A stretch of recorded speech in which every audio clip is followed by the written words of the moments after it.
Hello and welcome back to court for another episode of Innocent Till Proven Guilty. Today's case is very out of the ordinary for the series. I generally feature titles that are widely held to be mediocre to downright awful. This game, on the other hand, is considered by most accounts to be great, a masterpiece even. However, there is a vocal minority that considers this to be invalidated largely due to its origins. I've never understood this argument, but I'm going to try to see it from their perspective. I'm going to give a fair and unbiased assessment to this entry from one of the most beloved franchises in gaming. Yes, I'm referring to the one, the only, Super Mario Bros. 2 for the NES. Super Mario Bros. 2 was released in the US in October 1988, 3 years after the original installment hit the market. The sequel differed greatly from what the fans of the first were used to in regards to the overall presentation. Mario and Luigi returned, of course, but this time they were joined by the Princess and Toad. Not only that, but all 4 of them were playable and could be selected right from the beginning. The box wasn't kidding when it claimed that this Mario adventure would be bigger and badder. Super Mario Bros. 2 further upped the ante by including an actual story. In brief, Mario had a dream where he climbed a long staircase with a doorway at the end. Upon opening the door, he was presented with a completely unfamiliar landscape. A voice called out asking for help, and then he woke up from the dream. Upon awakening, Mario wanders towards a nearby cave and just so happens to see that his dream has become a reality. That's not much setup, but at least it provides some background info, disjointed as it may be. Of course, the manual fills in a lot of the missing pieces and forms a more cohesive narrative. The voice on the other side of the door informed the plumber that this land is known as the Subcon, or the Land of Dreams. The inhabitants of the Subcon have been cursed by the evil Wart, and Mario's task is to stop the villain and end the curse. As for Mario finding the doorway in the Waking Realm, this occurs after informing the rest of the group of what happened and then going on a picnic together. That's when they notice the cave together and all go to investigate finding the dream doorway. Again, this is very basic, but at least it fleshes out the lacking tale found on the intro screen. Story aside, it's time to kick into action, and a press of the start button will bring up the character select screen. As mentioned before, there are 4 playable protagonists, each of which possessing unique traits. Luigi can jump really high, the princess hovers over long gaps, Toad is strong, and Mario is the straight across the board middleman. This was radically different from the press start your Mario run and jump style of the original, and it made this sequel feel like an entirely new game. No matter which is selected, they drop from the sky and plummet down to the unseen ground below. This was another monumental change. The level design in the predecessor always involved the sprites moving from left to right, whether on the land or in the castles, underwater or below the Mushroom Kingdom. Super Mario Bros. 2 completely tossed all of that out the window and shook us out of our comfort zone. The levels in this installment scrolled horizontally and vertically, as well as including the option to roam free in either direction. This is only the tip of the iceberg in regards to differences. Let's take the enemies for example. The first foes encountered are little pink guys with white masks, otherwise known as Shy Guys. Fans of the original would be expecting Goombas, Koopa Troopas, or Hammer Brothers, but none of those make an appearance in Super Mario Bros. 2. Instead, we get bird creatures named Tweeters, magic carpet riding Pidgeots, and Sniffets, which shoot harmful pellets at our heroes. Even the big baddie was changed in the transition to the sequel. We were used to King Koopa, the fire-spewing, hammer-tossing lizard from Super Mario Bros., but the manual states up front that the evil fiend responsible for the curse is named Wart. Who exactly is Wart? Well, the accompanying booklet has an illustration of him, and to be honest, he looks similar to Bowser. A chubbier, less menacing looking Bowser, but he's still very much Bowser in appearance. Regardless, it also states that he created all of the enemies by messing with the Dream Machine, and that makes him pretty badass in my book. It should be perfectly obvious by now that Super Mario Bros. 2 was a huge departure from the launch title and system seller, and that's further reflected in the level design. After the free fall from the clouds, a door will present itself at the bottom. What follows is a scene that retains a number of the trademark elements from a typical stage in Super Mario Bros., but with a few additional tweaks. It's a traditional left to right oriented side scroller with enemies appearing in Mario and Company's path along the way. However, the means of eliminating them is not through the traditional head stomp. Instead, the quartet has to pull ammunition in the form of vegetables, turtle shells, and bombs out of the ground and toss them at their foes. Not only that, but they can leap on top of the foes, pick them up, and toss them at their allies. That is so cool! This is a really neat idea overall, but it can also result in some very frustrating scenarios where the defenders of the Mushroom Kingdom get stuck in a situation where they're virtually defenseless. An invincibility star can pop up for an easier solution after picking up 5 cherries, but more often than not, the player has to rely on their quick wits and reflexes to get out of these tight corners. In a way, I appreciate this more than the style of most 2D Marios. It provides more of a challenge, and we have to plan out our best route to get to the goal. Super Mario Bros. 2 offers much more than meets the eye, especially in comparison to its predecessor. The basic control scheme is the same, A jumps, and holding down B makes them run. In addition to that, holding down on the D-pad will make the characters flash, and jumping at this point will make them go much higher than normal. Mastering this becomes essential as the stages progress. Speaking of that, as previously mentioned, the stages themselves are much more advanced than in their older sibling. Besides the aforementioned multi-directional scrolling, the aesthetic details are a marked improvement over the primitive monochromatic backdrops of the first. The rippling waterfall effects are very impressive, as is the sinking quicksand of World 2. Even the small details, such as the wind effects on the grass, are a nice touch. Much like the visual enhancement, the level design is quite an upgrade over the original. This is so much more than the linear A to B style of Super Mario Bros. Mario and crew have to climb up vines and ladders, find keys to unlock doors, use bombs to demolish obstacles, and commandeer flying carpets to access out-of-reach areas. While not as much of an open world as Metroid, the Subcon region contains plenty of terrain to roam around and a lot of puzzles to solve for the player to progress. It really is a very rewarding platforming experience. The Subcon is broken down into 20 segments, and making it through the correct route in the earlier parts will lead to the bow-wearing, egg-spitting creature named Birdo. Fun fact, the manual mislabels Birdo as Ostro and vice versa. The North American version even claims that Birdo is a male that thinks it's a female, but this was removed from future printings. Anyway, Birdo will behave differently across each battle, but the goal is always the same. Hit her 3 times and that will knock her out of commission, dropping the orb. Collect the orb to move on to the next part. Completing a section will bring up a bonus slot minigame. Performing well at this will produce extra lives, which are very helpful in the later stages. Coins are needed to pay for the slots, and these are found by entering the most unique aspect about Super Mario Bros. 2, the subspace area. The subspace is accessed via a potion. Dropping the potion will produce a doorway, and entering it acts as a transport to the subspace. The subspace offers a variety of goodies which are hidden underneath the grass. What normally produces vegetables and bombs in the subcon will instead bring up coins in the subspace, as well as mushrooms that add to the overall life meter. The coins can be picked up twice per stage, and they revert back to vegetables in the subspace after that. With the necessary coins in hand, the slots will begin to spin by pushing A. Extra lives are rewarded after getting 3 of a kind or any combination with a cherry up front. I know that 2 extra lives can be picked up by getting 2 cherries in a row, and the manual states that 3 in a line will produce 5 extra lives, but I was never able to accomplish that feat. I'm sure that skill can be used to guarantee that lives are rewarded every time, but I generally just spammed the button and took my chances. The odds were that if I had enough coins, I would get extra lives sooner or later, and within no time I had racked up over 10 total lives.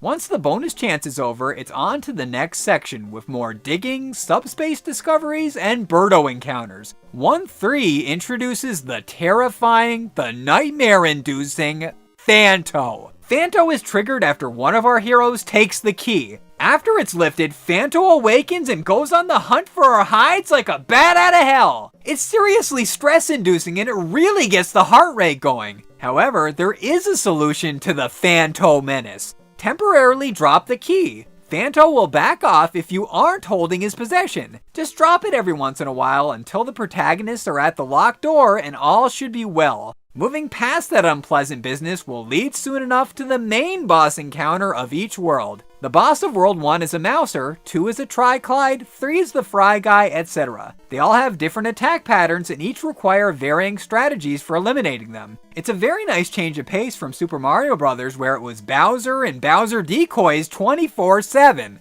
It's true that some of the bosses are recycled, but minor alterations are made that keep them from becoming stale. In the case of the Mouser, he tosses out bomb after bomb, destroying the surrounding brickwork and inflicting major damage by hitting the plumber and friends. To defeat him, simply catch the bombs and place them on his platform by pressing B. Doing this multiple times will take him down for good, and it's on to World 2. The remaining worlds cover multiple environments. From the sandy desert of World 2 to the ice-covered slippery mess of World 4, each new location brings on more and more obstacles and challenges, culminating in World 7 and the exciting conclusion. Before I get to that, I just want to step in here and say that I'm about to address some spoilers regarding the final battle and ending.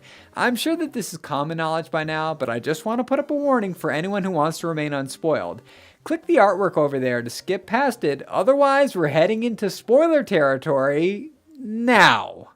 World 7 immediately differs from the rest of the worlds in that it only has 2 stages as opposed to the standard 3, but these 2 make up for it by being way more intense than everything that preceded them. There's plenty of enemies, plenty of obstacles, and everything is cranked up to a Nigel Tufnell approved 11. Anyone who says that Mario games aren't tough is fooling themselves, because this can be aggravatingly difficult. The stakes are very high, even with the extra lives from the bonus chance, since there are only 2 continues. Needless to say, I was feeling the pressure. Getting the key in 7-2 from the Birdo will lead to the last gate. However, this gate is holding a nasty surprise. Instead of opening up to let the player through, it will become active and fly around with the intent of eliminating the quartet. Hit it 3 times with the mushroom block and it will submit and open up. The final fight with Wart is much more of a satisfying climax than the battle with Bowser. The Fiend expels harmful bubbles as vegetables spring out of nearby pipes. It's obvious what has to be done. Collect those vegetables and shove them down the bastard's throat. After all, the manual clearly states that he hates vegetables, so he needs to get a good heaping helping of them to fix his grotesque diet. Performing this task can be very much easier said than done. The vegetables have to be thrown exactly into his mouth, and the most efficient spot to do this is right below him, putting us in harm's way from the bubbles. The best strategy is to remain patient. Wait until the right opportunity presents itself, and then deliver a dose of vegetable goodness. Repeat this 5 more times, and then...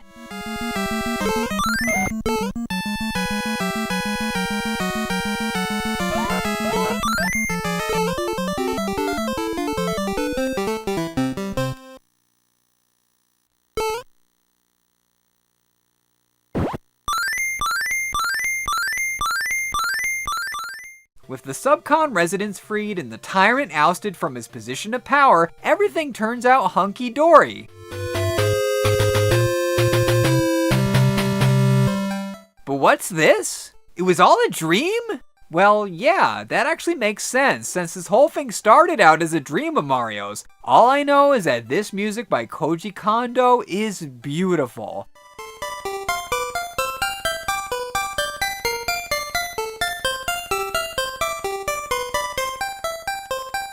I'm not going to showcase too much of it to avoid a copyright claim, but trust me, it's astounding. It gives me goosebumps every time, and I'll admit that I've nearly shed a tear or two due to its beauty. To me, this is one of the best endings on the NES, and is the perfect way to cap off this stellar experience. Bravo!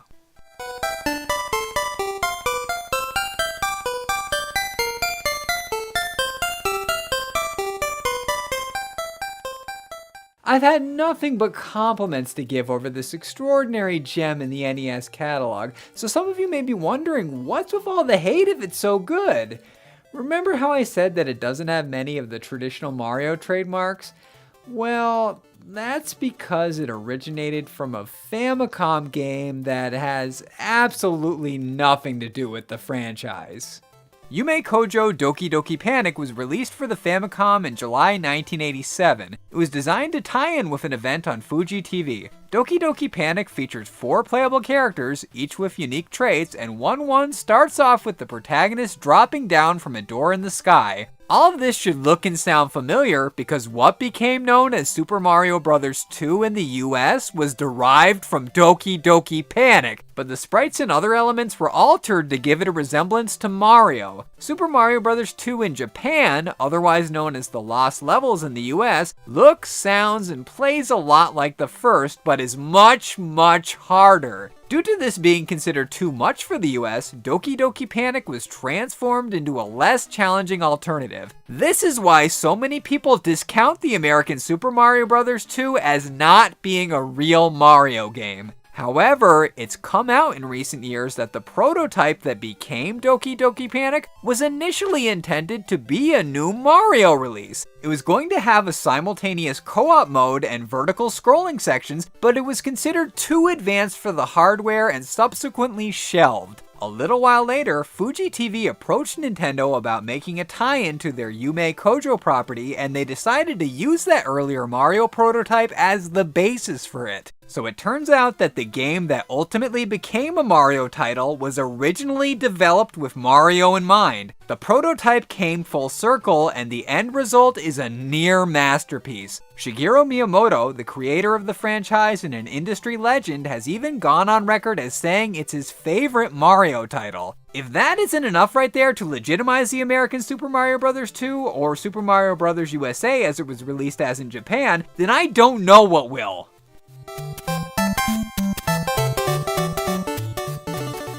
In spite of its quality, Super Mario Bros. 2 is considered by some to be the black sheep of the franchise just because it's a reskin of an earlier release. To be honest, that to me seems really silly, but it's my duty to remain impartial and determine if the US version of Super Mario Bros. 2 is guilty or innocent. To find out, let's take it over to the breakdown!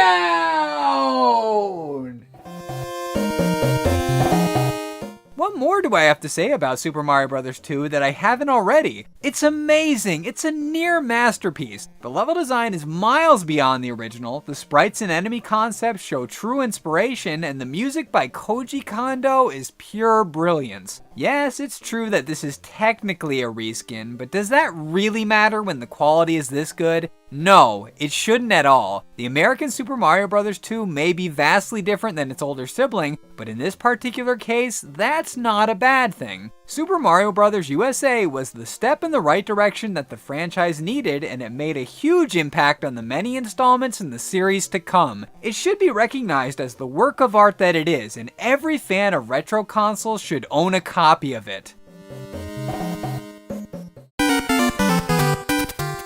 In all fairness to the detractors, there are some legitimate issues that I have with this, though most are minor in nature. For starters, the change from the stomp to the tossing items method of attack. It's quite clever, but it also artificially increases the difficulty. Hitting targets, especially moving ones, from far away can be a bit of a pain in the ass. There were multiple times when I hit a boss with one of the mushroom blocks and I had to go into the danger zone to retrieve it due to being defenseless without them. Another beef I have is that items can't be brought into the next section, and after beating a part of a world, the health meter is reset to 2 no matter what character is selected. Also, the vertical scrolling segments resulted in a number of times where I took damage from enemies that were unseen until the screen had shifted. This is kind of annoying, but again, it's really just a minor nitpick. I believe that's pretty much it. Yeah, I'm good. In the case of the US Super Mario Bros. 2, I rule that the... Oh, who am I kidding? It's innocent, of course. Super Mario Bros. 2 is fantastic, and I'd even go as far as saying that it's my favorite NES Mario. People are obviously allowed to dislike it or even hate it if they want to. They're even allowed to say that it's not a real Mario, but I'll never understand that argument and I don't think it's valid. This is one of the finest releases not only on the NES but for all systems ever made. I would defend this for the masterful soundtrack alone, but everything else is fortunately many steps above the rest. I would put this way up there with Bucky O'Hare, my personal NES favorite, so you know that's high praise. Play this now if you haven't before, or play it again for old time's sake. Relive those old childhood memories or create new ones, and prepare to go on a magical journey like no other.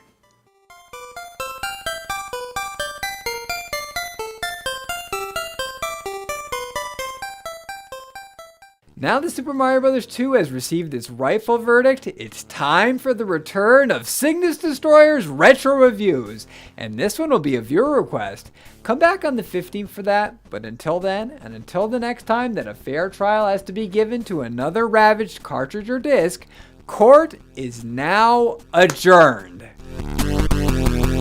Thanks for watching, everyone. Come back on the 15th of June for the next Cygnus Destroyer's retro reviews. It's going to be a good one, really good viewer request, so be sure to come back for that. But until then, we got these videos over here for you to watch. Now, on the upper left-hand corner, that's the last Cygnus Destroyer video I did up to now, which was my review of Worm: Journey to the Center of the Earth for the NES. It's a game that I really love. It's a really a hidden gem for the NES, so it's good stuff. I think you'll like the video, so click that over there to watch that. Now, on the upper right-hand corner, that's the last Cygnus Destroyer Top 10 on Top 10 Sega Genesis exclusives. That's good stuff, you know, games that weren't, some of my favorite games that were available on the Genesis, but not the Super Nintendo, so check that out.